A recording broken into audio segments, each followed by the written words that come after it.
tragedies. That's pretty dark stuff. At sea and on land. My father, he is in bed and someone shot him in the head. Do you remember what you noticed? First thing I thought is this crime scene is staged. Linda always felt that she deserved more than what she was getting, because she and my dad were always butting heads. We've got no weapons, we've got no enemies that we know of. And no more details, because she disappears.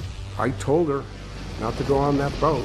So she went out of the way to give them information in case something happened. Yes, indeed. It's just getting wilder and wilder because in the middle of the ocean, nobody can hear you scream.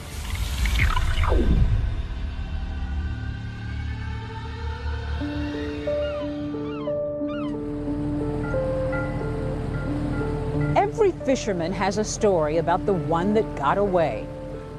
And this is Nathan Carmen's.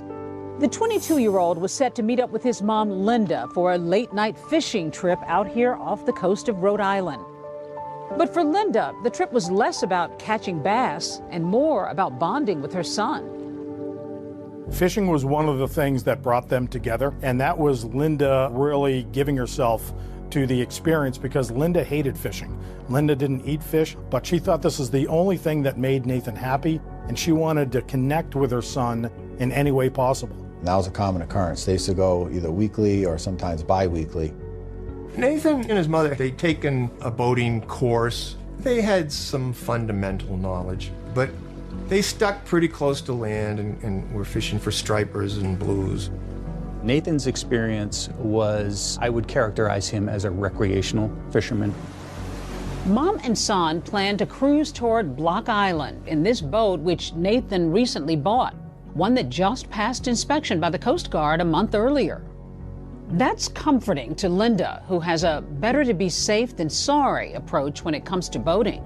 So she begins to tell her friends about this fishing trip and shares information as to where they're going to be at specific times during that trip. Linda is so cautious. She even texts photos of the boat and its registration number to her friends so it could be easily spotted if the boat breaks down. You're relying on your engine, you're relying on electronics to get you there. On a starless night with calm seas, the two depart Ram Point Marina in Rhode Island at about 11 p.m. Linda texts her friends that the journey is underway. The boat is never seen or heard from again. One of my sisters had called me and said Linda and Nathan are missing.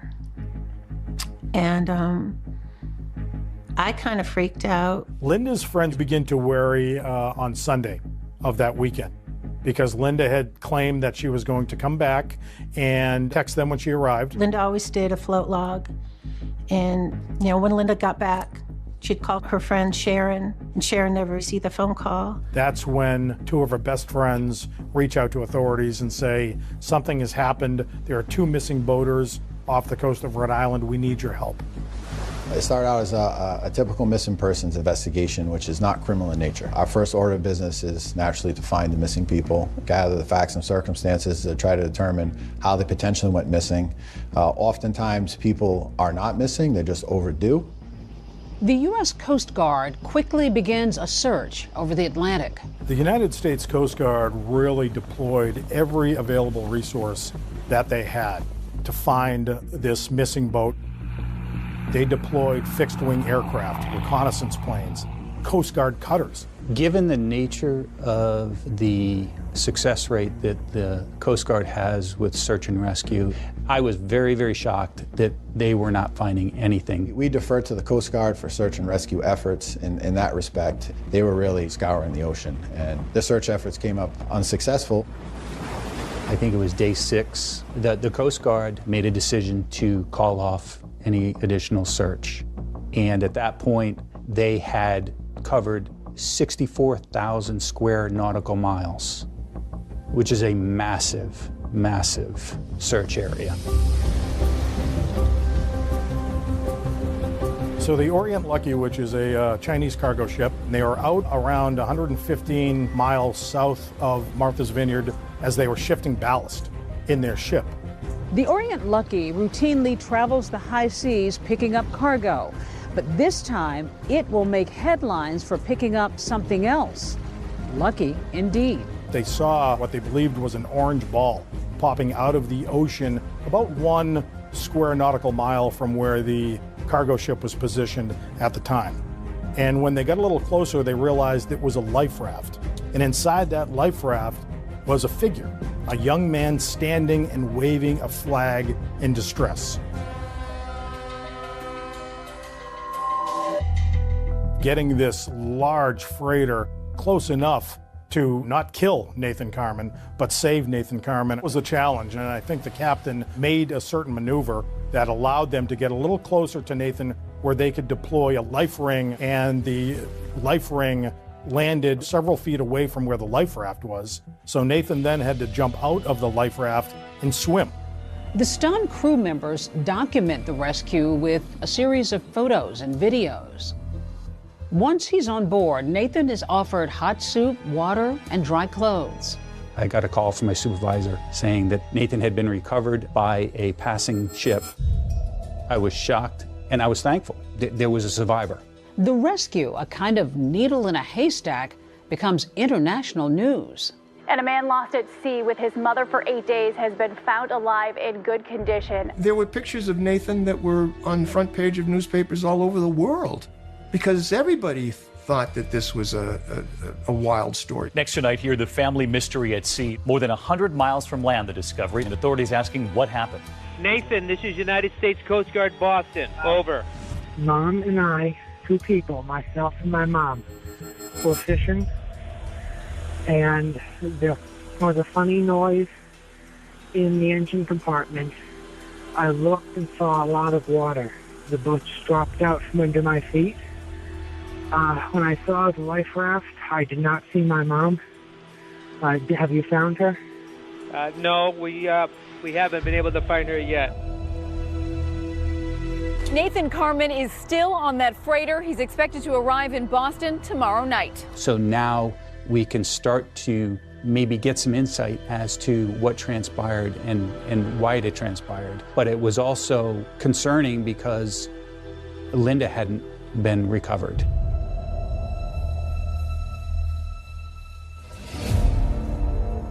Happy to be back on land, but exhausted by his ordeal, Nathan heads home and asks for privacy. I would just like to thank the public for their prayers and for their concern for both my mother and for myself. It's not the first time this family has dealt with drama and tragedy. Oh my God! Oh my God!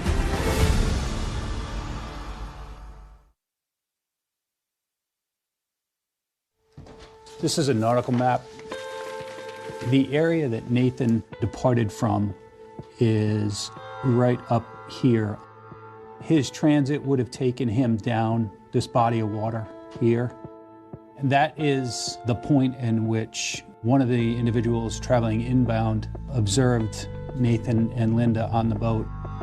And that was the last time that anyone saw the boat. In the days and weeks after his dramatic sea rescue, Nathan finds himself just as alone on land as he was at sea. And he feels like the media has gotten his story wrong. So he agrees to an interview with ABC News. Well, it would be great to have people embracing you, saying, we're glad you're home, we're glad you're alive. It hasn't been that. Loneliness seems to be Nathan's constant companion. He grew up an only child. His parents divorced when he was little. Kids made fun of him at school. I heard people trying to imitate him or, try to make fun of the way he spoke. And I've definitely seen people mock the way he ran down the hallway. I got the impression that a lot of people didn't try to talk to him, and maybe that kind of contributed to his loneliness or feeling isolated and uncomfortable being in crowds and with other people. His best friend in the world was one who wouldn't judge him, a horse named Cruz.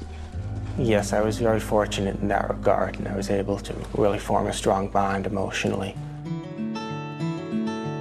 Cruz and Nathan had a very tight bond. It was definitely his best friend, his confidant. I went to the stable once with Linda and Nathan. We were ready to leave the stable. I said, well, where's Nathan? Go on in and get Nathan. She's like, no, Nathan loves to spend time with Cruz alone before we leave. And he was there for probably a good half hour, if not longer, just spending time with Cruz in his stall. But when Nathan is 17, that bond shatters. Cruz dies. Devastated, Nathan runs away from his Connecticut home. Nathan doesn't stop running until he reaches Virginia, 600 miles away. That's where a sheriff's deputy finds him. Running away from home was something that I felt that I had to do at the time. I don't fully understand or comprehend that sitting here now. A couple of interesting things Nathan had on him on his possession when he was found in Virginia.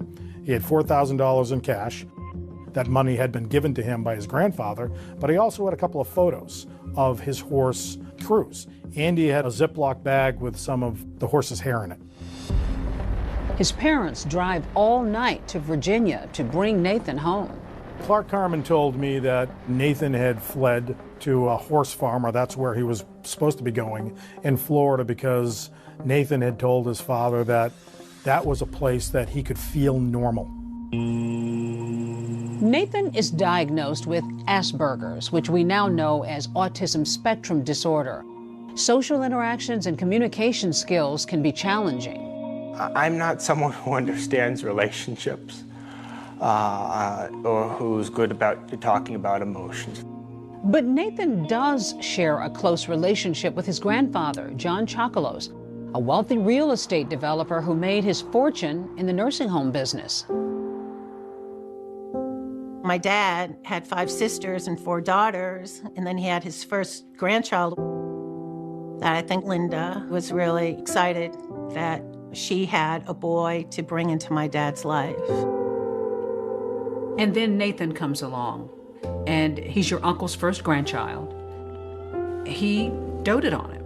Right. How excited was he to have a grandson? I mean, there's not really even words for it. He had such great hopes for that kid. Tell me about the daughters in the family. I think they were all different individuals. Elaine was the oldest. The next one down was Linda. She was more like John, personality-wise. Charlene is the next one down. Valerie's the youngest. I think she was kind of like the apple of John's eye. My grandfather was the closest person to me. He was like a father to me. And I know I was like a son to him. When it comes to business, Nathan, a teenager, has a pretty unusual role at his grandfather's company, one that requires him to look and listen closely. John Chocolos brought Nathan to all of his business dealings because John Chocolos was hard of hearing, and Nathan was his both eyes and ears at every business meeting. They would consult each other after the business meetings were completed. So I think that, John Chocolos was grooming Nathan to take over the family business. I got the feeling that John had a very good relationship with him and was trying to cultivate that. Nathan was as introverted as John was extroverted, I think. What was his relationship like as Nathan is growing up? You said there weren't enough words. He kind of treated him the same way that he treated me when I was a kid. He couldn't do enough for him. The only problem with it is that John always looked at a problem. If there's a problem, if you throw enough money at it, it's going to solve it. John Chocolos doted on Nathan, gave him anything he wanted, whether it was a credit card or a new truck or a new apartment.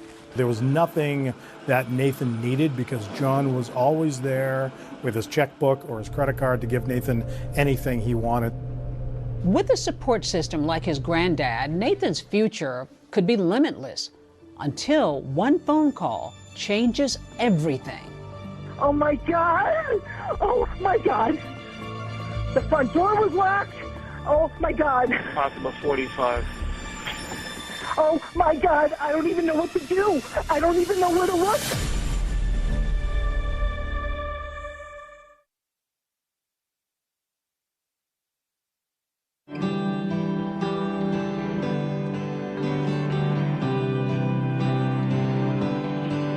Windsor, Connecticut, a typical small town. Pretty nice community. You know, not a lot of crime. Murders in Windsor are very rare. Not rare enough for the man living on Overlook Drive.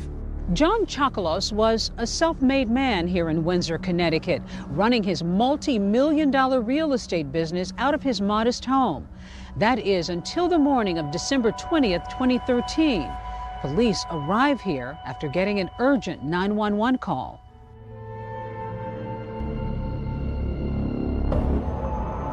Okay, what's the emergency? I came to check on my father to pick him up for an activity.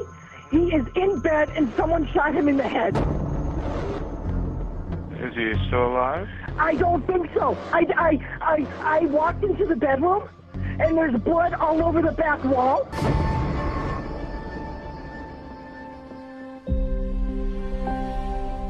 When I saw the news and my dad being brought out, you know, in a body bag and them saying it was a murder, and I lost it. I lost it. I fell to the floor and I'm crying hysterically. My name is Scott McGregor.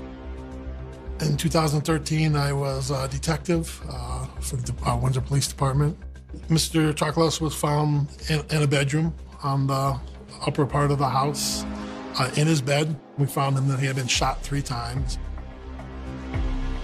The scene says a lot to the detective, not for what's in the house, but for what isn't. You obviously start looking for evidence, and when you can't find spent shell casings, once again, you go back to whoever did this, you know, took the time to retrieve those casings and not leave evidence behind. That kind of tells us that the person planned this out, knew to cover their steps, which ultimately makes our investigation harder. Sergeant Chris McKee also gets the call to head to Overlook Drive, a quiet street with a quiet resident who wasn't exactly well known around town. How did he fit into the community in terms of how he had accumulated his wealth? Was he kind of like a little local success story? I gotta say, he ran in his circles and his business circles. He wasn't known in Windsor, you know, and I was very active in community roles in the department, and like I said, I wasn't aware of him until this investigation. McKee walks into a bloody scene. You're looking around the room. Do you remember what you noticed? A little further down from Mr. Chocolos' bedroom, there was a glass door, or a door with glass panes that led into the backyard. The officer and I observed that there was broken glass. A break-in? Well, it looked like it was meant to be a break-in, but looking at it, it was very clear that the glass had been punched from the wrong side, and it was very suspicious. First thing I thought is this crime scene is staged. The recently widowed victim was known to keep cash in his house, but after the shots were fired, the gunman left. The money still there. Was there any sense that it had been ransacked or robbed? There had been large sums of money in the house and other valuables, and honestly, nothing appeared touched. It told me that this was personal. The devastated family speaks out on local news, hoping to catch a killer. My father, while he lived a small life, he was a very large man. And to know him, you could never forget him. Anyone could have done this. This person killed at least once that we know of. This person's gotten away with murder. And chances are it will happen again. When we start any murder investigation, we want to do a timeline. We want to start trying to find out who was with John. My father, my mother passed November 21st. My father for 2 weeks was staying with one of us, or Linda was staying at my father's house. Another curious thing about the home. It doesn't exactly look like a millionaire lives there. One of the victim's daughters explains why. My father has an elaborate estate. I mean, the man's worth at least $40 to $50 million. I mean, it's huge. You wouldn't know it going into the house. That's the only reason why I'm bringing up my father's financial worth. Is because looking at this house, you would not know that he has a 25,000 square foot house up in New Hampshire. You find out that this is a prominent businessman, a wealthy businessman. Yep. What does that say to you initially about this? Kind of starts to focus investigators in on, was this financially motivated? Did someone have, this gentleman had a lot of money, a lot of properties, did someone have something to gain financially from his death? The videos of the Windsor police interviewing various family members have never been broadcast before. Nathan and I went fishing. We went out of Point Judith, Rhode Island. Okay. So we went on a cod trip that left at 6 in the morning, got back into port at 4 o'clock in the afternoon. A long day. We learned that John, the day before, the last person to see him was his grandson, Nathan Carmen. We learned that through talking to Nathan, talking to family. Hey Nathan, what's your last name? My last name is spelled C-A-R-M-A-N. We have to treat everyone as a possible suspect. Family, associates, people who worked in the office, neighbors, anything. Anyone could have done this. Investigators asked Nathan about employees at Chocolos's company, and the grandson mentions one who, he says, complains about being overworked and underpaid. Just that I'm underpaid, also the stress load. I have 101 things to do. I have to get all these papers in. Now you're asking me to do this and the other thing. So he would bitch and moan about that. The bookkeeper is, in fact, stealing from the Chocolos's company. So obviously he's someone we want to talk to. Nathan begins outlining his final evening with his grandfather to investigators. It begins with dinner. He was going to come here and eat that night with Nathan. That was the plan, and he wanted me to come too. Yeah. And, I said, look, you guys go do it. If I only knew what I knew, now. After their meal, Nathan and his grandfather return to the Windsor home. At some point, John Chocolos gets a phone call and puts it on speaker. I think that there's a real possibility that the person who called him may have been a mistress. I don't like saying that my grandfather was doing that, but I think there's that real possibility. It wasn't one of your aunts? No, it was not one of my aunts. It was not one of my aunts, no one in the family. Very young, 23. And he then told that female voice to just wait. Hold on a second. He showed me to the door. Nathan Carmen is correct. There is a young woman Chocolos has been talking to. And she became a suspect. Did you go anywhere else that night or anything like that? Or did you just stay home? No, I didn't sleep because I was where I had to be at.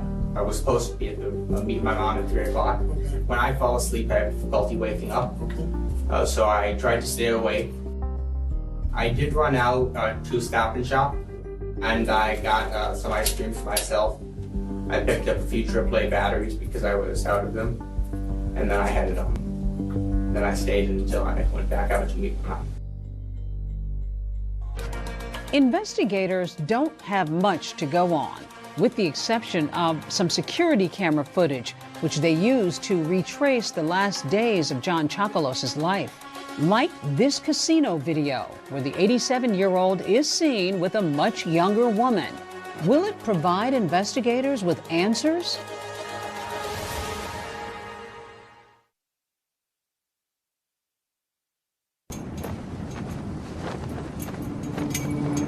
The Windsor Police Department may not know who killed John Chocolos yet, but they are beginning to understand who did not. Remember the woman Nathan heard on the phone? And the woman at the casino? They are one and the same. So John Chocolos struck up a relationship with a 25-year-old woman over the course of a year. She was an acquaintance of John who was going to the casino, staying overnight. The night of the homicide, she confirmed that she had talked to John, but she was kind of quickly dismissed as being involved. Investigators have also tracked down that bookkeeper Nathan mentioned. His name is William Satie, and he too is cleared. He had an alibi that night and was confirmed. I think he was actually out of the state at the time. I think we found him in Rhode Island.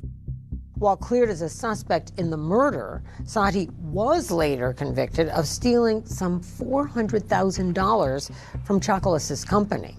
But that's small change compared to the money the patriarch was handing over to family members every year. One of the problem children was Linda.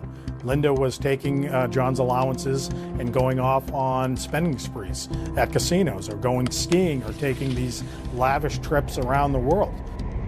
Linda always felt that she deserved more than what she was getting. I don't know why she felt that way.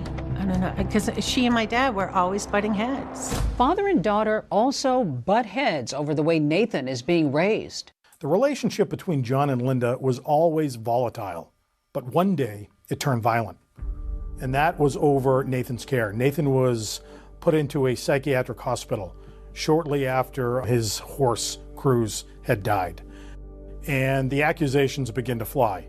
Linda accuses John of smothering her son with all sorts of riches, and John is yelling at Linda, saying that she is a bad mother and that Nathan is normal and that Nathan should be treated as such. And at one point, John reaches across the table and grabs Linda by the hair and starts to pull it. So Linda swings and she starts to fight back at her father. And it's a combustible moment that probably lasted a minute plus. And they're swinging at each other, they're fighting each other, and the orderlies are summoned as well as the local police, and Linda is arrested right on the spot. Linda chalks it up as two people cut from the same cloth. I don't back down for my father. Yeah. And that's just his personality not to back down. Yeah, Sure. and it's not his personality to back down either. So if anyone would have fought with him, you know, it would have been me. Linda has spent many more years fighting to protect her son from those who might treat him unkindly. I know he led a very lonely life. It's at the age where kids were being invited to birthday parties and, having play dates.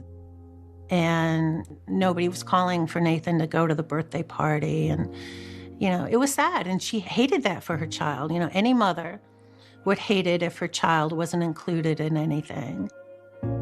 But yeah, it must have been hard for Linda not being able to fix that. Linda was a fixer. Linda had to fix things, or at least try to fix things, and she just could not fix that.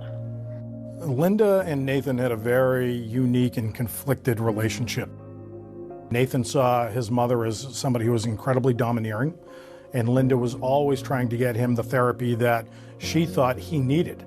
And I think Nathan wanted to get as far away from his mother as possible because Nathan didn't want to feel different from anybody else. And with his grandfather, Nathan feels like a success. He learns about business, he's a confidant to John Chocolos, his college tuition is paid for, and so is the rent on his apartment and his credit card bills. Linda couldn't compete with that. I think what it comes down to is Nathan's always felt torn between me and my father.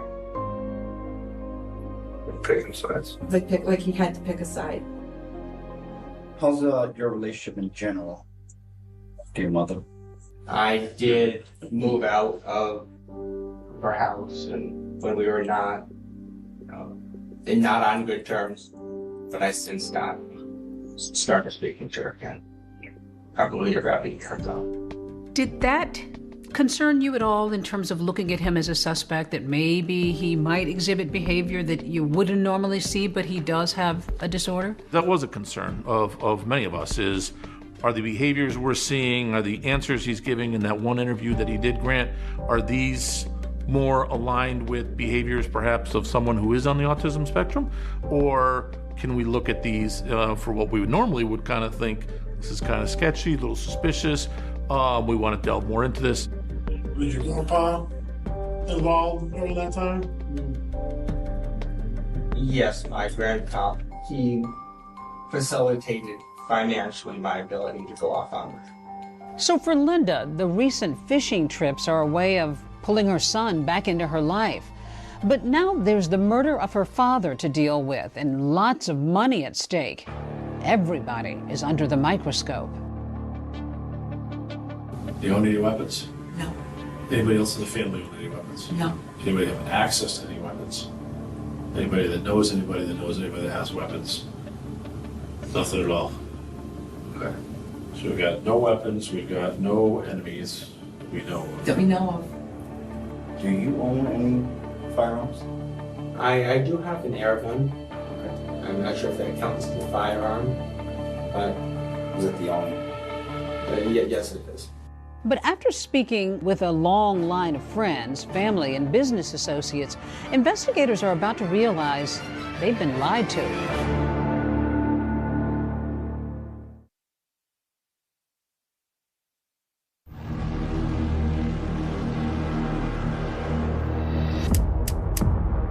In the wake of 87-year-old John Chocolos's brutal murder, investigators have few leads, with one notable exception: fragments of the bullets fired at the victim.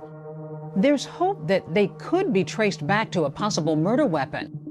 What kind of weapon was used to kill him? It was believed to be a rifle because it was a .308 cartridge, a certain type of bullet. And a ballistics test concludes the gun used was most likely a Sig Sauer rifle, like this one. But in the wake of the Newtown massacre, these types of weapons were illegal to own in Connecticut, where Chocolos was murdered.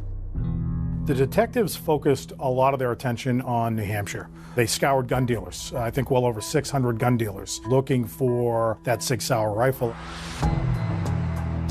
Eventually, investigators make their way to a place called Shooter's Outpost and speak with salesman Jed Warner about recent purchases. He remembers an interaction with a customer just weeks earlier. He definitely stood out because he looked like he came off like a construction site. His pants were dirty. He was wearing like a pair of like dirty boots, like a construction feel about him. We started talking about rifles and targeting. He said, actually, I'm very interested in the Sig Sauer 716. It's an expensive rifle, retailing for almost $2,000. Jed says he suggested other options that were more economical for target shooting, but the buyer knows what he wants. We do all the paperwork, do the background, he passes. He just kind of walked straight out, and that was the last we saw of him.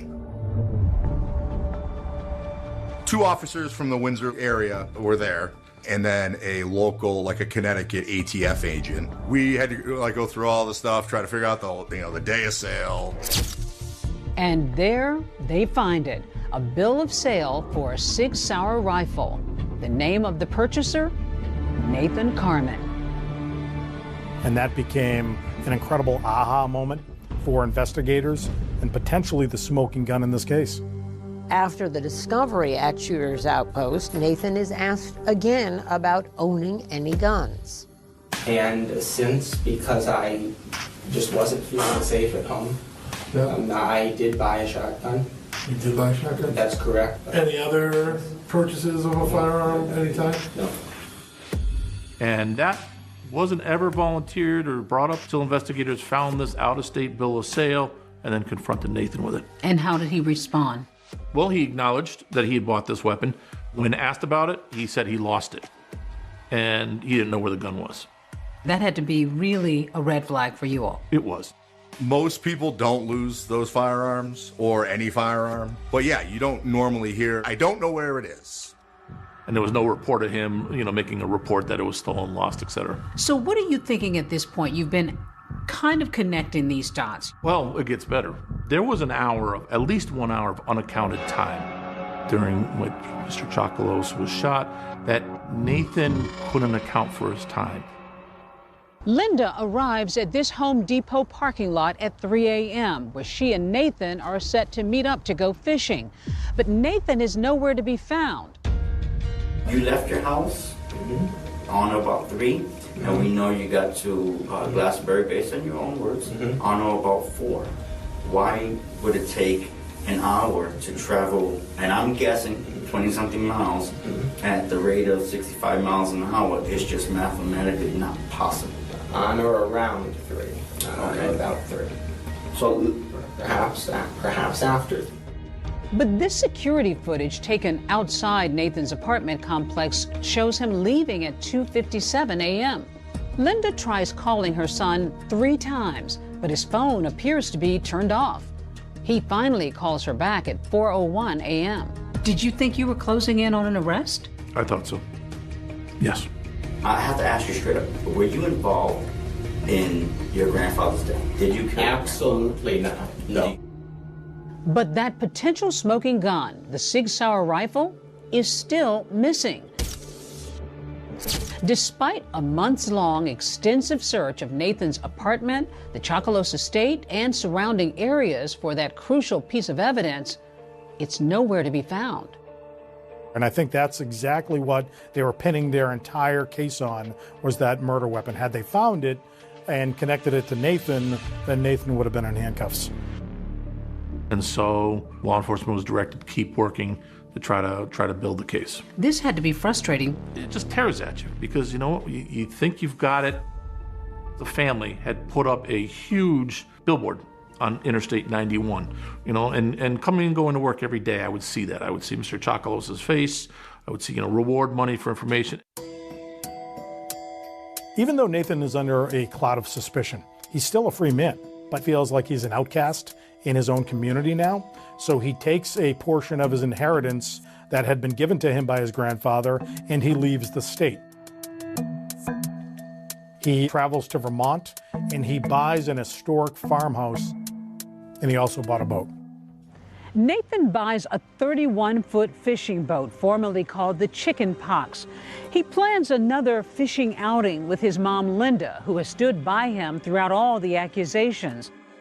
And Linda is very excited about that opportunity, but also very concerned because she knows that her son is not an experienced fisherman or an experienced boater. Linda tells friends that the plan was to fish off the coast of Block Island and head back the next morning. She was so concerned that she had a text message conversation with people ashore, and that's a smart thing to do, to let people know what your plans are. So she went out of the way to give them information in case something happened. Yes, indeed.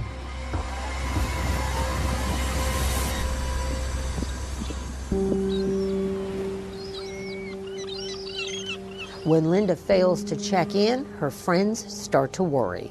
2 of her best friends reach out to authorities and say, something has happened, we need your help. At first, we were like, okay, hopefully it's just they're overdue and they're going to come back to shore.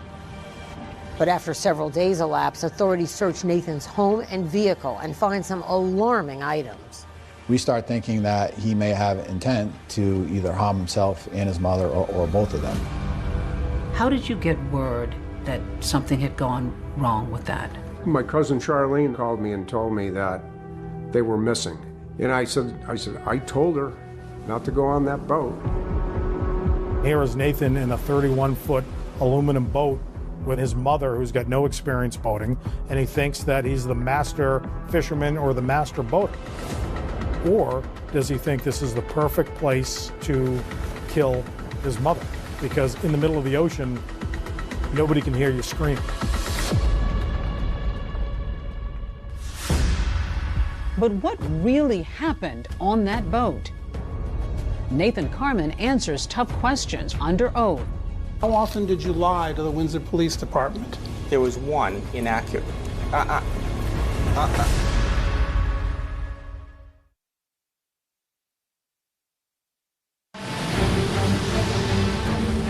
Staring out at that open water, probably wondering what happened to my mother, or thinking, did I just get away with murder?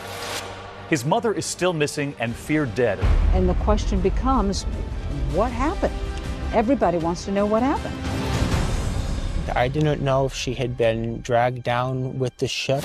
Neither of us had been wearing life vests. The media coverage was huge. I'm just asking you to defend yourself against these people who are saying that you did something to your boat that would make it sink. Yeah, we're done for this evening, period. He was shooting himself in the foot on national TV. It is absolutely unfair for the police to use the tragedy that happened to my mother and I as an opportunity to try to nail me for a murder that I didn't commit. Nathan's grandfather, John Chocolus, had been shot to death 3 years prior to the disappearance of Linda Carmen. And once those connections were made, the story amplified. You were convinced that Nathan had killed his grandfather. Correct. And now you're convinced that he killed his own mother?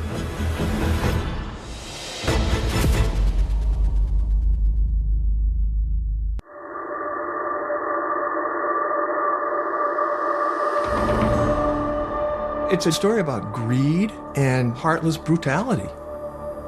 Mr. Chocolus was found in a bedroom on the upper part of the house, in his bed, shot several times in the head.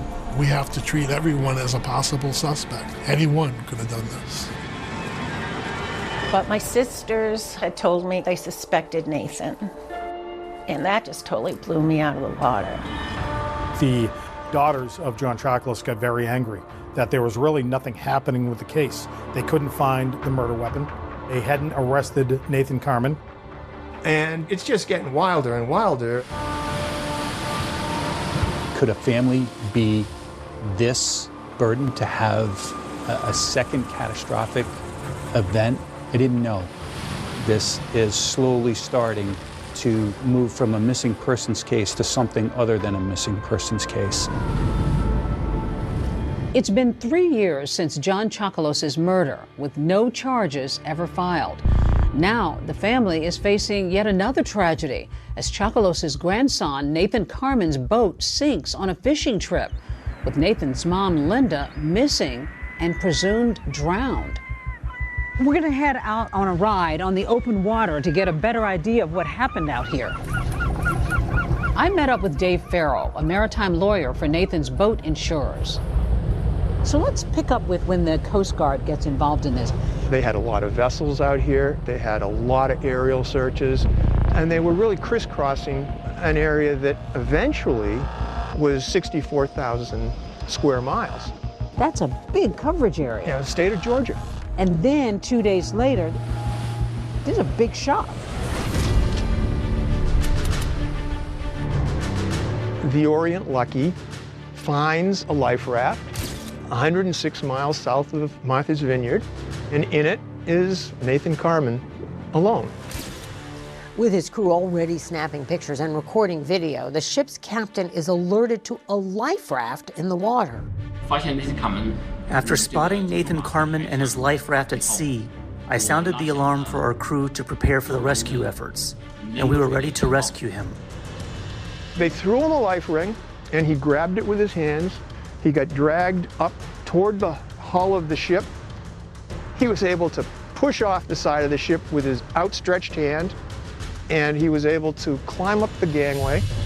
He got onto the ladder. We pulled the ladder up on board. When Nathan gets aboard the Orient Lucky, the kid looked like Aquaman. There was no physical distress in his well-being. He wasn't dehydrated. He was not hypothermic. The captain of the Orient Lucky doesn't see anything wrong with him. This is astounding.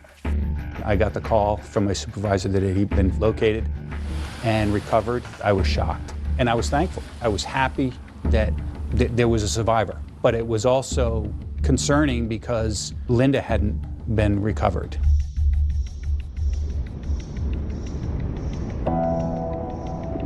When I found out that, Linda was lost at sea and, I knew she wasn't coming back, it was just, I just had flashbacks of us growing up and just, the good times that we did have. And then, of course, the guilt and the regret that I had of how I treated her in the end. You just don't think that you're going to lose somebody so suddenly like that. We receive a call from the Coast Guard that Nathan was picked up by a merchant vessel in the shipping lanes in the middle of the Atlantic Ocean. First thing you say is, okay, where's Linda? Linda's not with him, just Nathan. Back on land, with his lawyer present, Nathan's interviewed by Alfred Bucco, an investigator with the South Kingston, Rhode Island Police Department. This audio's never been broadcast before. I just went in there and said, Nathan, tell me what happened. We went out to Block Canyon. It was light, but the sun wasn't over the horizon yet. And we started trolling. Okay. And I heard strange noise coming from the engine compartment. So I opened up the hatch in front of the pilot house, and I saw that there was a lot of water in the bilge. He went and shut down the engine and moved aft to where his mother was. He said he told his mom to reel in the lines. How did he describe what was happening with the commotion? He said to his mother only one thing during this calamity, and it was reel in the lines. And she said only one thing in return: okay, I will. At that point, he went up into the wheelhouse, and he says that he started moving emergency gear up to the bow. He wasn't quite ready to abandon ship, but he wanted to be ready. I didn't realize we were sinking. Okay. I knew there was water in the bilge. I knew there was a lot of water because it was already up to that level, just why I wanted to bring the safety stuff as a precaution. Okay. But I thought I was going to find the problem and fix it. The third time that he's been in the wheelhouse and failed to radio, he's walking forward to the bow, and all of a sudden, in a split second, the boat sinks. Boats don't sink that fast. No. And it sank quickly, like immediately it was out of sight. And that's how he says he never saw his mother again. He calls for his mother throughout the rest of the day, and he said upon nightfall, he gave up trying to search for her, and he went to sleep and then drifted through the Atlantic Ocean until he was located. So let's get back to your mother. You talk to her, all the time. You go out fishing twice a week. How would you describe, your relationship with her? Is it good? I don't see the relevance to this particular incident here. Yeah, I concur. I think this interview's over. Thank you, though.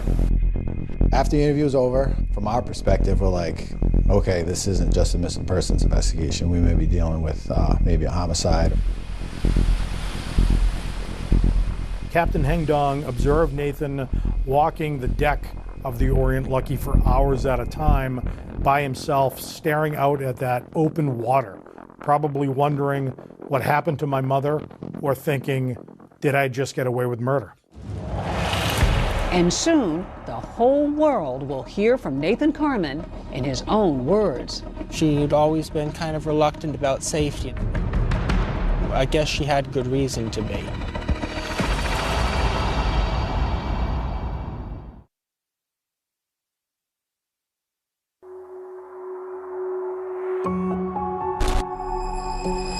New developments in that mystery at sea. Rescued after 8 days in a life raft, searchers had given up. Nathan Carman and his mother went fishing last week. He survived the ordeal, but his mother didn't make it. Now authorities are trying to figure out what happened. The media coverage was huge. This was a story that made headlines around the country. Initially, Nathan avoids the media, but eventually agrees to an interview with then ABC News correspondent Lindsay Janis in 2017. At his suggestion, they meet at a park near his home. So take me through that evening. You met at the marina in Rhode Island, and then what? Oh, we met at the marina in Rhode Island, and we had bait, which we got on board. And as we were heading out into the harbor, I had asked her a couple times in the past, will you go to the canyons with me? And she'd always been kind of reluctant about safety, and I guess she had good reason to be. While Nathan and Linda were still missing and the Coast Guard scouring the Atlantic, investigators back on land began searching through their vehicles here at this marina, looking for clues that might help in the search. It looked like he had been somewhat almost living out of his truck or sleeping in his truck. We found some receipts from different marine stores. Items purchased at area marinas in the hours before the fateful voyage included a rock-type anchor that would never have worked for Nathan's boat. and then some lengths of chain. They were curious purchases. But there was also a bucket of eels that was in Nathan's truck. That stood out to me because eels are often used as bait when fishing for striped bass. And if you left the dock and didn't take your bait, what are you using for bait if you're going fishing? Nathan tells us the same story he told police, that his mom had been concerned about safety ahead of the boat trip. And I want to stress that it wasn't an argument, because I want to stress that it was not an argument. She had always been kind of skittish. We're stopping right here with that question. Oh, okay. But why not reach out for help? The Coast Guard said there was no Mayday call. They had a radio, and there was also an EPIRB, which is an emergency position indicating radio beacon, on the boat, like someone needs to be medevaced, or when you know you're sinking. But I didn't know that we were sinking until we sank. Nathan said that there was a lot of commotion going on and the water was being taken on in here. So where would his mom have been when all of this is happening? Right where you are. So she would have been right back in this area? Yes. But they're not speaking? I mean, and she doesn't know that they're going down? Nathan has excellent line of sight on her the whole time, and yet he says he never saw her afterwards. At that point, I didn't know if she had been dragged down with the ship, because neither of us had been wearing life vests. I assumed that if she had been on the surface, that she would have been calling out to me and I would have been able to find her. According to Nathan, days go by and he huddles on the life raft, keeping a lookout for rescuers. I was looking out at the horizon for other ships or for helicopters when conditions were good. When the waves were high, because they got to like 13 feet and they were breaking waves at a few points, a few days. That must have been terrifying. Yes. But to some, Nathan's claim of drifting for over a week in rough seas before being rescued defies belief. The initial videos showing this guy walking up the gangway of the ship without any great problem. He seemed to be just fine. You would be in dire straits after, 5 or 6 days. If you laid on that couch for 8 days and you got up to go to the bathroom, your legs would be wobbly because you haven't used them. At the same time that Nathan and Linda's vehicles were searched at the docks, police in Vermont were conducting a search of Nathan's house, which was under construction. The investigators find, modems, SIM cards, a few other things. The one thing they don't find is a computer. Whatever computer he was using to conduct his online purchases has disappeared. Another item that was seized during the search was a lengthy letter that Nathan had written to an unknown priest that described his relationship and his view of his mother. My mother's bullying, calling me a quitter, a stuck-up snob who thinks he is a king, and a piece of basically characterized my childhood. One night, though, I went to bed imagining myself as essentially a master of my own hell, joying in inflicting grave bodily suffering on other people. So, yeah. After his interview with Alfred Bucco, Nathan has all but stopped talking to the police and is never questioned about the letter or his missing computer. Reporter Lindsay Janis is one of the few people he is willing to talk to. I know I wasn't responsible for anything that resulted from the boat sinking. I know I wasn't responsible for my mom's death. You were convinced that Nathan had killed his grandfather. Correct. And now you're convinced that he killed his own mother? Yes. That's pretty dark stuff.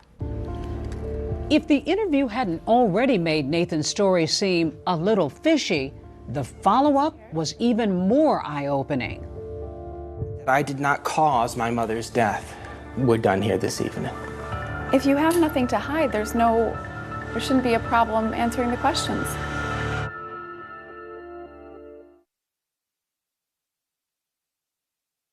Oh, Dave. Oh, hi, Dave. Nice to meet you. Hi, how are you? I'm Matt. Nice hi, to meet you. Matt, nice to meet you, Matt. Thanks so much for taking us out. Initially, when everybody else was scratching their heads and wondering, wow, this poor guy, what happened to his mom? For the average person out there who's looking at this and taking it at face value, folks who know the water, like you do, had your doubts. Absolutely. People had doubts about this story from the beginning.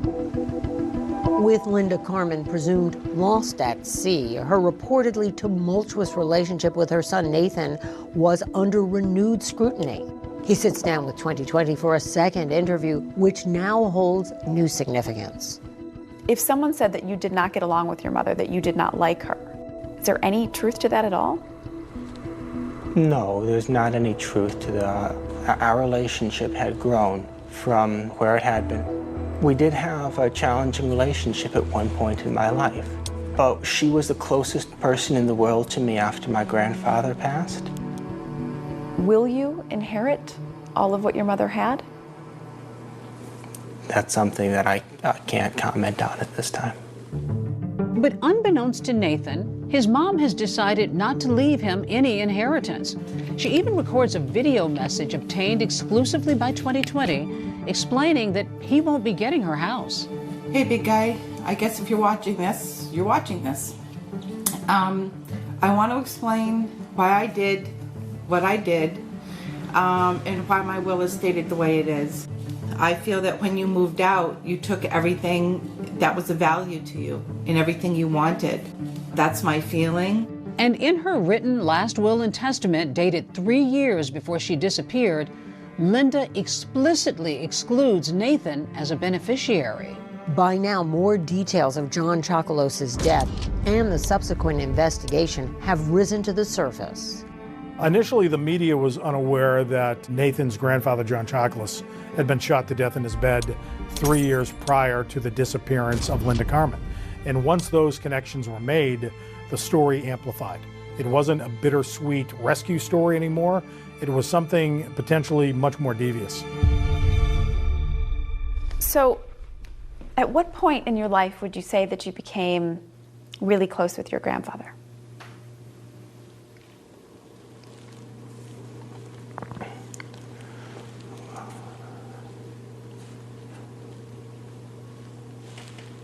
Here's where I have a bit of an issue. My understanding was we were going to be sitting down and we were going to be talking about yeah, the raft is my next bit, but we did explain that we need to hear about your whole life leading up to this incident. How can people know who Nathan is if we don't tell them? What was your relationship like with your grandfather? I'm not talking about my relationship with my grandfather or with if you want to ask me any more questions on that line, we're done here. Can you tell me more about what your grandfather did? He was a big figure in this part of the country. That's not what this interview is about. He gets really defensive if people pry a little bit too much. And the way that he shut her off on so many questions and wouldn't cooperate, he was shooting himself in the foot on national TV. Since we spoke a week ago, there's been a lot of speculation. People are suspicious of you. What do you want to say to those people who are saying something about his story that just isn't adding up?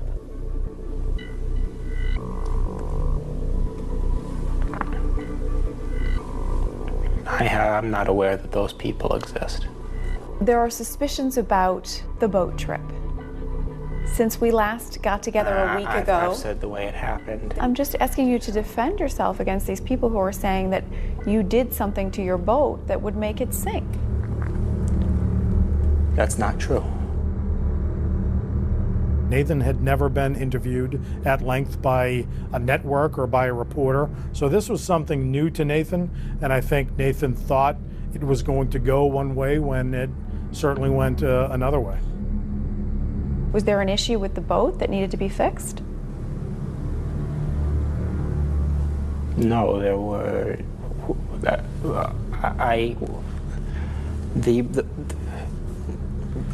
We're done. Nathan, I'm trying to give you an opportunity to speak out against these allegations that have been made. The only way that I can speak out against them is to say what actually happened, and that's what I've been trying to do.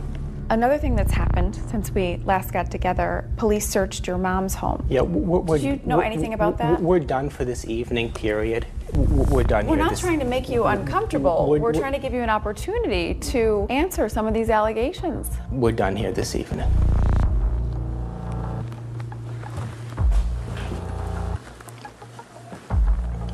If you have nothing to hide, there shouldn't be a problem answering the questions. He walked out. He walked out of the interview, only to come back. Police never arrested you for the murder of your grandfather. Do you think it is unfair that people are bringing that up and talking about that now? It is absolutely unfair for the police to use the tragedy that happened to my mother and I as an opportunity to try to nail me for a murder that I didn't commit. Can you understand when people see that you were the last person to see two people alive? They see that and they say you are either the most unlucky man alive or you had something to do with those two deaths. What do you say to that? I say that there's no relationship. Later that month, Nathan holds a memorial service for his mom. It's sparsely attended by some of her friends. Linda's sisters are notably absent. Now, Linda hasn't even been declared dead yet. Nobody in his family is willing to go because many of us in his family believe that Nathan is truly the culprit. I'm very grateful to the friends and family who attended in memory of my mom. Nathan, you've been through so much. How have you been these last several weeks? It's been very difficult.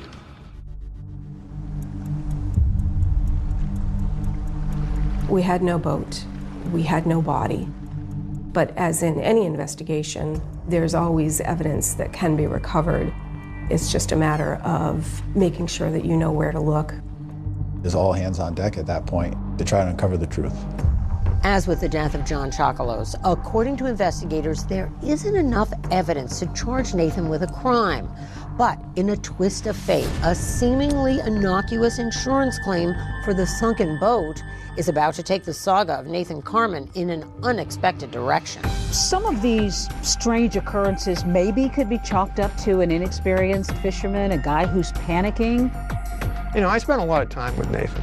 I think he was cold, calculating, and had this whole story planned out to explain the disappearance of his mother and the sinking of the vessel. The idea that he drifted for a week in that life raft just didn't hold water for you. Not even for a second.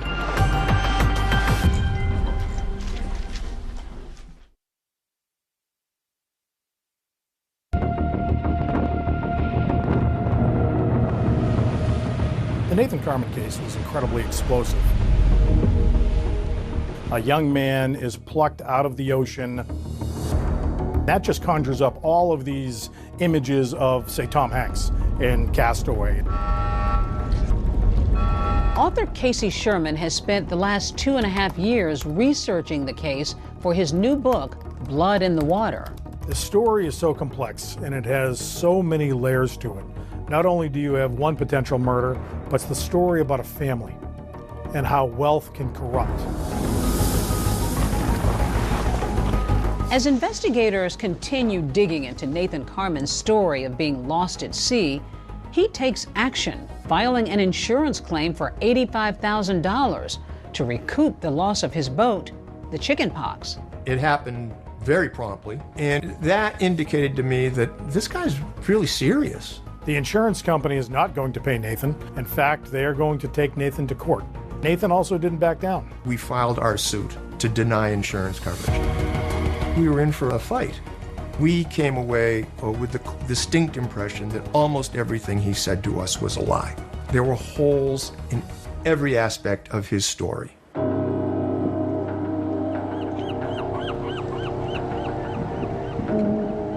Holes in his story and his boat. Here at this marina where Nathan's odyssey began, fellow boaters noticed odd behavior in him the day before that fateful trip. It kind of caught my eye when I saw him leaning over the back and drilling 2 holes in the transom of the boat. I asked him, "What are you doing?" That's why he told me, he says, He's taking the trim tabs off. Trim tabs are stabilization devices that help lift the boat up higher on the water. Nathan admits to removing them, leaving holes in his boat, but says he patched them up with a marine putty. I patched the holes. They seemed to be well patched. And at the time my mom and I went out, I felt that one, I knew those holes were above the water line, and two, I felt that they were securely patched. The idea that he was patching up those holes, that putty, the patching didn't work? It wouldn't work. My theory is that he was trying to make it look like he was deliberately altering the boat in a dangerous fashion. So that maybe it looked like he made a mistake. He's very calculating. He wanted people to be able to point to, oh, no wonder the boat sank. Attorney Dave Farrell represented Nathan's boat insurance companies and has looked into Nathan's account of what happened for years. Nathan's story is that his boat started taking on water, but he failed to put out a distress call because he didn't think the boat was sinking. One would think then maybe he would call out for help, the Mayday situation, right? Did he do that? No, and he had ample opportunity, because each of the times that he went into the wheelhouse to carry gear forward, he was within arm's length of the microphone for his VHF radio, and a good one. This is where the emergency equipment is, right? Here? Yeah, right here. A microphone within arm's reach. And he came in here 3 times to get survival gear and bring it up to the bow. So he was within arm's length 3 times he could have picked it up. All of these things sound pretty odd.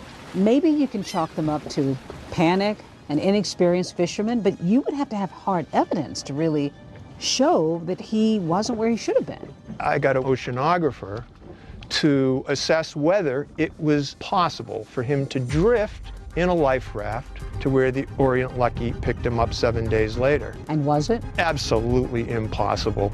Physically impossible. I looked at drifting buoys, I looked at historical data, I looked at thermal images of the Gulf Stream rings.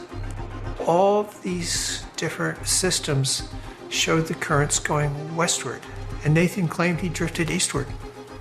And that did not make any sense. And Nathan's aunts aren't buying his alleged fish tales either. New twists in a story making national headlines involving Nathan Carmen. They file what is known as a Slayer petition, which prevents a person from inheriting property from someone they murdered. Nathan Carmen's aunts do not want him to inherit that money, and they say essentially profit off of 2 deaths they believe he caused. When Nathan walks into court, he's actually got a suit, and he's cleaned up, he's shaven. Good afternoon, Your Honor. Nathan Carmen, appearing on my own behalf. He looks like a young, aspiring law student. The loss of my mom has been extremely difficult for me, so I can sympathize with petitioners in that respect. He ended up taking depositions. He ended up going into court and arguing motions. I'll say that some of the petitioners had awfully substantial motive. And I had very, very little. He ended up putting up his own defense. You solemnly swear to tell the truth, the whole. But in this deposition obtained by 2020, it's Nathan in the hot seat. This is the deposition of Nathan Carmen. Did you have a close relationship with your mother, Linda Carmen? I would say that I did, yes. When asked to respond to claims that he lied to police during their interviews with him in 2013, Nathan clams up. How often did you lie to the Windsor Police Department? There was one inaccurate. I'm pleading the 5th. Pleading the 5th as to lying to the Windsor Police Department after your grandfather is dead. That's Is what that correct? he said. Okay. Nathan pleads the 5th 81 times during this deposition. I plead the 5th. I plead the 5th. I plead the 5th. And I plead the 5th. Meaning he declines to answer questions to avoid potentially incriminating himself. I plead the 5th. That's damaging to Nathan, I think, in the public's mind. Who takes the 5th? You know, mobsters take the 5th. Gang lords take the 5th. Not somebody that's completely innocent. Nathan Carmen caught a legal break today after a judge tossed out the lawsuit his aunts had filed to keep him from collecting millions of dollars from his grandfather's estate. The judge dismisses the case after he rules John Chocolos wasn't a resident of New Hampshire. The newspapers reported it as a tremendous win for Nathan. I wasn't too troubled by it. Nathan is off the hook for his family lawsuit, but his insurance case is looming, and investigators have him in their sight. Pieces of the puzzle had started to come together. There were too many inconsistencies. There's no such thing as a perfect crime.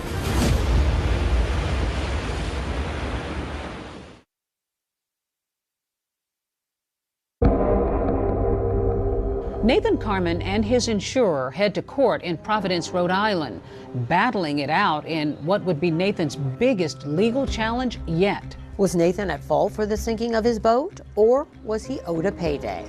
Nathan Carmen and his lawyer saying absolutely nothing, heading to Providence Federal Court this morning for the first day of the civil trial against Carmen. He's got everything to lose here. If the court determines that he is negligent in his mother's death, that can open up the potential for criminal charges.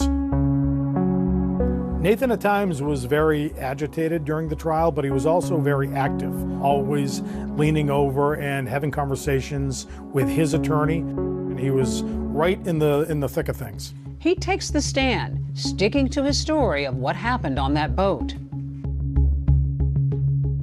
What was he like on the stand? He is very articulate when he wants to be, very exacting, but also very evasive. Nathan had no emotion when he testified. That may be because he is on the autism spectrum. And he talked about his mother in a way that she was more of a nuisance than she was a help to him while that boat was going down.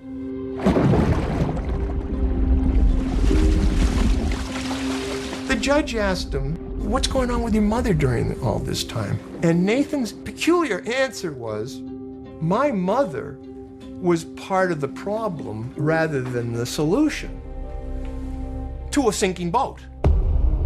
With the case now in the judge's hands, Nathan talks to the media outside the courthouse. This isn't about money. It's an $85,000 claim.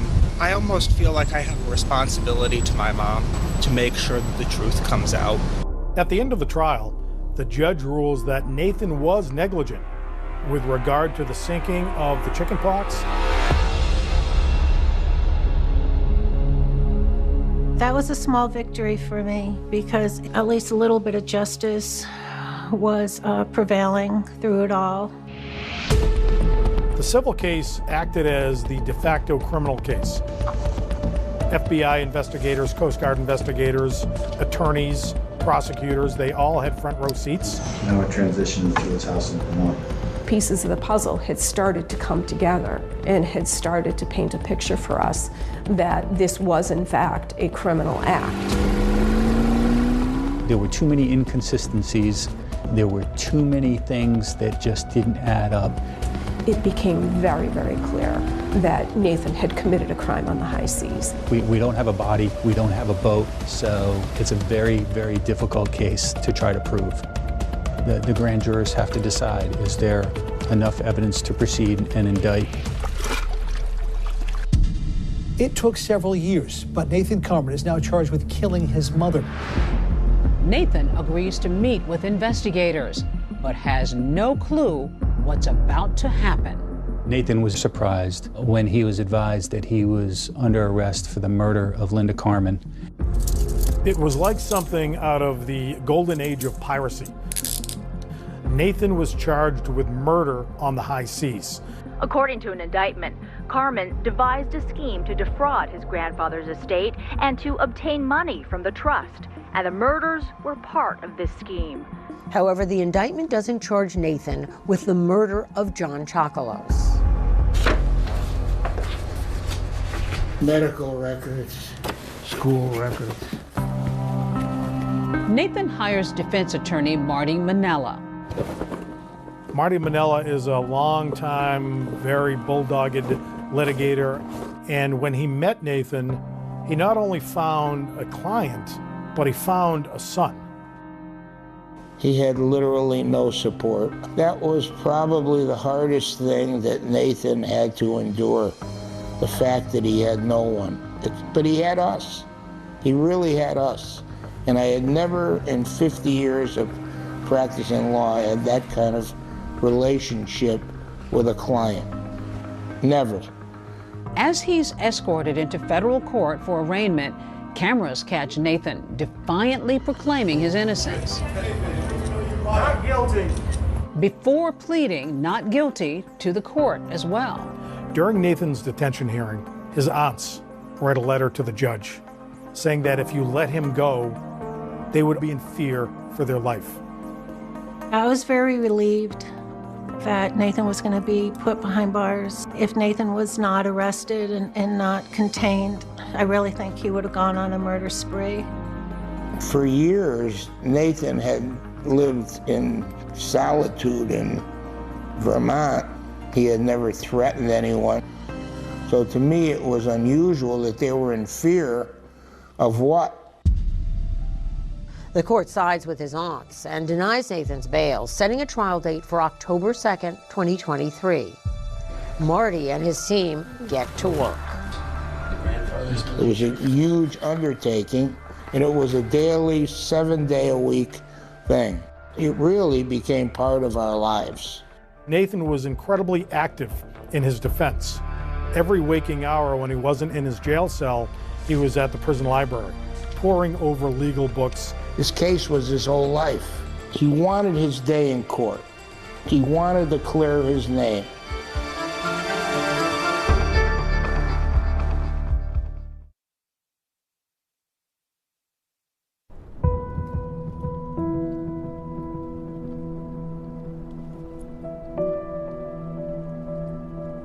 The day of June 15th, 2023, came as a shock. They were just a few months away from trial. We've learned Nathan Carmen has died while awaiting a trial for his mother's death. I got a call in the morning. Nathan was gone, and he hung himself. And I just cried. Nathan took his own life. He wasn't depressed. He wasn't despondent. We were all looking forward to that October date so that we could have this trial. Despite all the family court battles and accusations, Nathan's aunts come to pay their respects at his funeral. I attended Nathan's funeral. Myself and my sisters were there. I was very sad. Nathan's attorney paid for the funeral, paid for his cremation, and then gave his eulogy.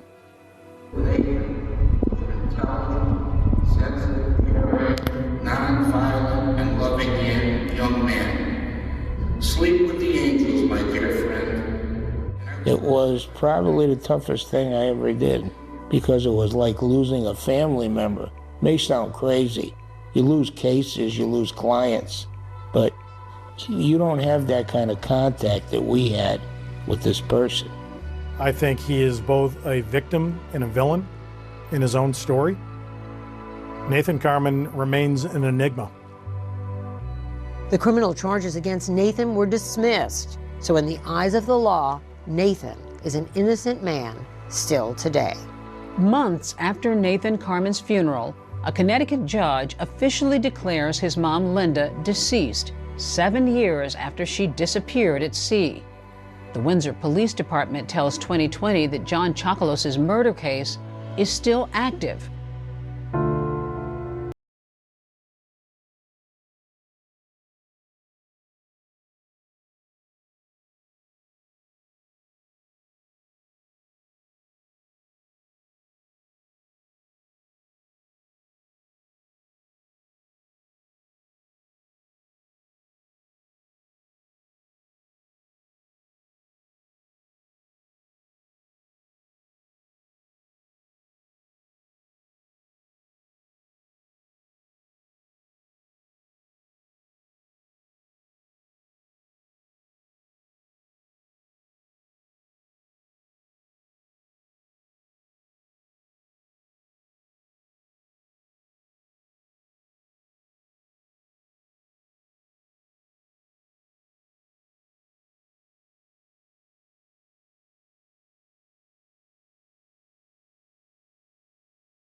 believed that Nathan was buried in the family plot next to my dad. Nathan, the child, belongs where he is. He needs to rest.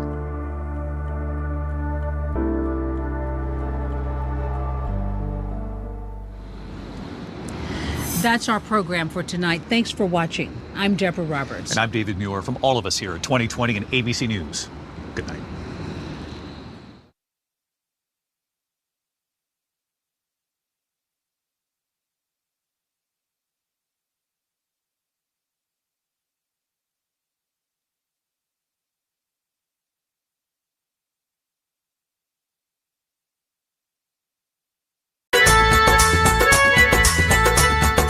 हिजर तेरा जे पानी मंगे, हिजर तेरा जे पानी मंगे, खून ना देगे ना।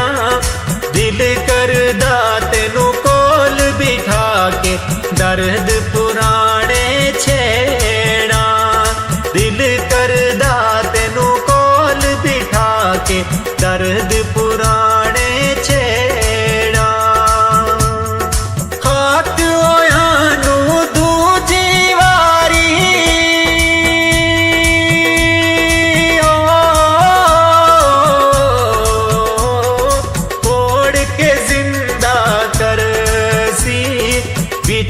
मैदान कयामत वाले हर कोई लेखा परसी।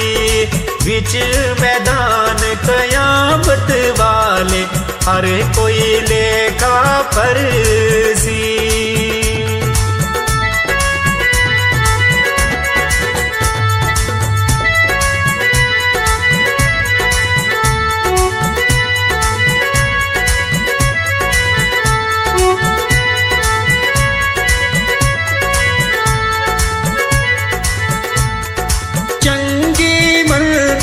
सजना कोलो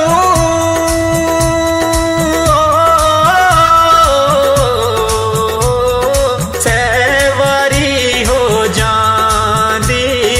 यार यारां दा गिला नहीं कर दे, असल परीत जिना दी।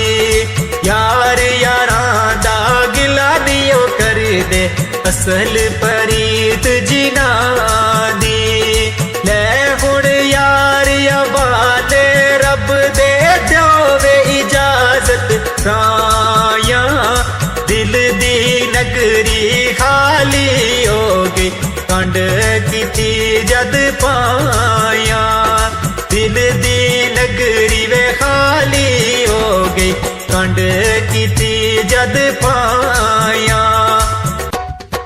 मान न करिए रूप गणे दा,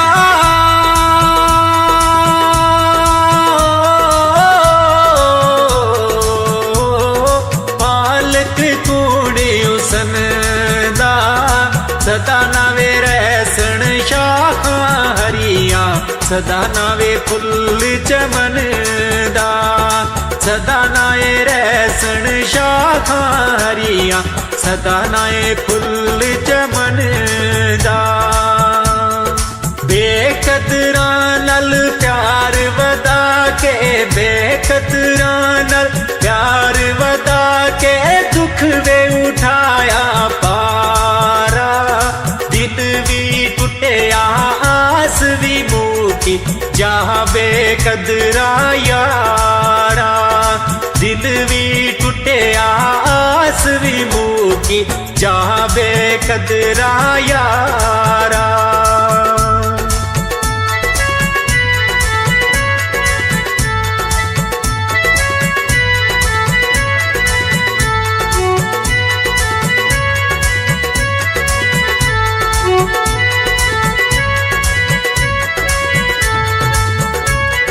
असला संग जने की करिए, असला संग जने की वे करिए। नस्ला तक नहीं भूल दे, बेनस्ला संग ने की करिए। उल्टियां चाला चल दे, बेनस्ला संग ने की वे करिए। उल्टियां चाना चल दे बच्चे पालन सौखे होंदे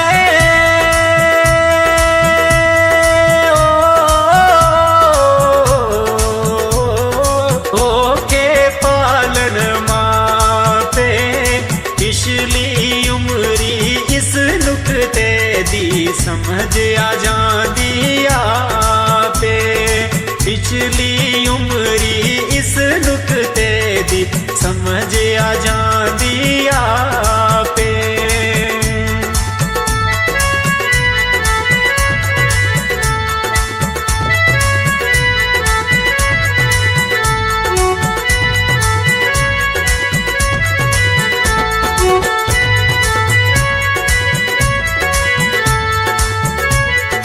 बोते यार बनावण वाले बोते यार बनावण वाले रह जाते ने कल्ले असां ते लुक लुक रोंदे वेखे पकड़े आना पल्ले असां ते ओ लुक लुक रोंदे वेखे पकड़े आना पल्ले जवानी आया मैं बुढ़ापा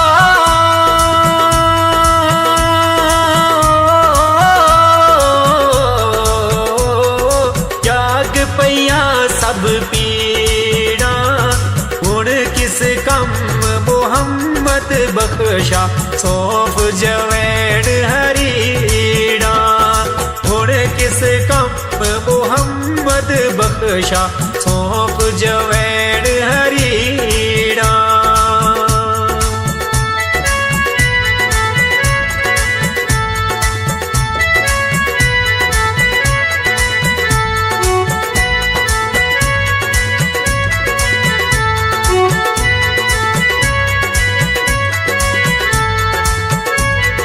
खबर निमाणी आवाज़ां देंदिया मेरे आमज़माना लेप तलाई मिटी दिए पत्थरां दा विसराना लेप तलाई मिटी दिए पत्थरां दा विसराना पर कूका मिटिया पांदे